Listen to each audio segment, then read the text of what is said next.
Hi friends, ഇന്ന് ഞാൻ വന്നിട്ടുള്ളത് ഒരു പലഹാരത്തിൻ്റെ റെസിപ്പി ആയിട്ടാണ്. എനിക്കൊന്നൊരു ചക്ക കിട്ടിയിട്ടുണ്ട് കേട്ടോ. അപ്പോൾ അത് ഇട്ടപ്പോൾ പൊട്ടിയതാണ്. പഴഞ്ചക്കയാണ്, അധികം പഴുത്തിട്ടൊന്നുമില്ല. അപ്പോൾ ഞാനതൊന്ന് വൃത്തിയാക്കി വെച്ചതാണ് കേട്ടോ. അങ്ങനെ നമ്മളെ കുരുവെല്ലാം കളഞ്ഞെടുക്കുകയാണ്. ഞാനിത് മാവിൽ മുക്കി പൊരിക്കാൻ വേണ്ടിയിട്ടാണ് കേട്ടോ. രണ്ടായി മുറിച്ചെടുക്കുകയാണ്. അങ്ങനെ ഇതെല്ലാം മുറിച്ചെടുത്തിട്ടുണ്ട്, കുരുവെല്ലാം കളഞ്ഞ് വെച്ചിട്ടുണ്ട്. ഇതിലേക്ക് ആവശ്യമായ ബാറ്ററും കൂടി തയ്യാറാക്കാം കേട്ടോ. ഒരു ബൗളിലേക്ക് 2 കയ്യിൽ മൈദപ്പൊടി ചേർത്ത് കൊടുക്കുന്നുണ്ട്. 2 സ്പൂൺ കടലമാവിൻ്റെ പൊടിയും കൂടിയും ചേർത്ത് കൊടുക്കുക. ഒന്ന് ക്രിസ്പിയായി കിട്ടാൻ വേണ്ടിയിട്ട് 2 സ്പൂൺ അരിപ്പൊടിയും കൂടിയും ചേർത്ത് കൊടുക്കുന്നുണ്ട്.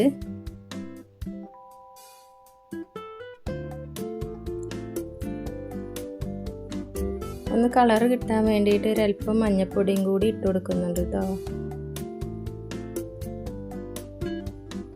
ഒരല്പം ഉപ്പും കൂടി ഇട്ട് കൊടുക്കുക. നമുക്ക് എത്ര മധുരം ആവശ്യമുള്ളത് അതിനനുസരിച്ച് പഞ്ചസാരയും കൂടിയും ചേർത്ത് കൊടുക്കുക. 2 ഏലക്ക ചതച്ചും കൂടി ഇട്ട് കൊടുക്കുന്നുണ്ട്. ഇതിലേക്ക് 1 ഗ്ലാസ് വെള്ളം കൂടി ഒഴിച്ച് കൊടുത്ത് നന്നായി ഇളക്കി യോജിപ്പിക്കുക കേട്ടോ. നല്ല കട്ടിക്ക് തന്നെ കിട്ടണം നമ്മുടെ മാവ്, എന്നാലേ പൊരിച്ചെടുത്താൽ ടേസ്റ്റ് ഉണ്ടാവുള്ളൂ. അങ്ങനെ നമ്മുടെ മാവെല്ലാം കട്ടാതെ ഇളക്കി എടുത്തിട്ടുണ്ട്. ഇത് ലൂസാണെന്ന് തോന്നിയാൽ ഒരല്പം കൂടി മൈദപ്പൊടി ചേർത്ത് കൊടുക്കുക കേട്ടോ. അപ്പോഴേക്കും ഞാൻ എണ്ണ ഒന്ന് ചൂടാകാൻ വെച്ചിട്ടുണ്ടായിരുന്നു. എണ്ണ ഒന്ന് ചൂടായോ നോക്കട്ടെ. മാവൊന്ന് ഉറ്റിച്ച് കൊടുത്തു നോക്കുക കേട്ടോ. അങ്ങനെ നമ്മുടെ എണ്ണ എല്ലാം നന്നായി ചൂടായിട്ടുണ്ട്. നമ്മൾ തയ്യാറാക്കി വെച്ച ചക്ക മാവിൽ മുക്കിങ്ങാണ്ട് ഓരോന്നായിട്ട് എണ്ണയിലേക്ക് ഇട്ട് കൊടുക്കുക കേട്ടോ.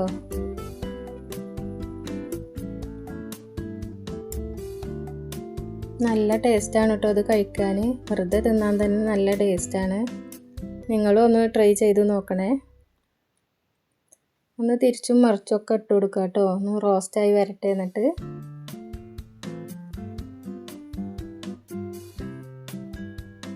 അത് രാവിലെ ആട്ടോ ഉണ്ടാക്കണേ. ഇവിടെ രാവിലെ ആയാലും കുഴപ്പമില്ല, എല്ലാവരും കഴിക്കും നല്ലോണം.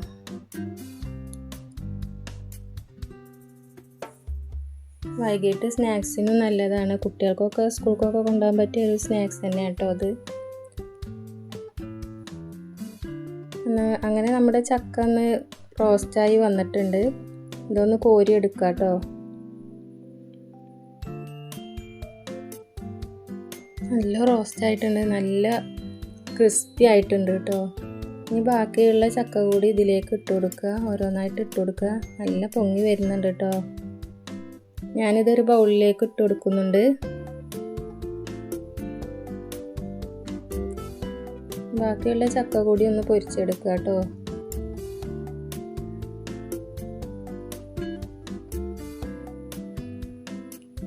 നിങ്ങളൊന്ന് ട്രൈ ചെയ്ത് നോക്കണ്ടു.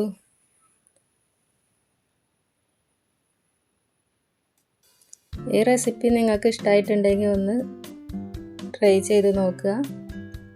ലൈക്ക് ചെയ്യുക, സബ്സ്ക്രൈബ് ചെയ്യുക.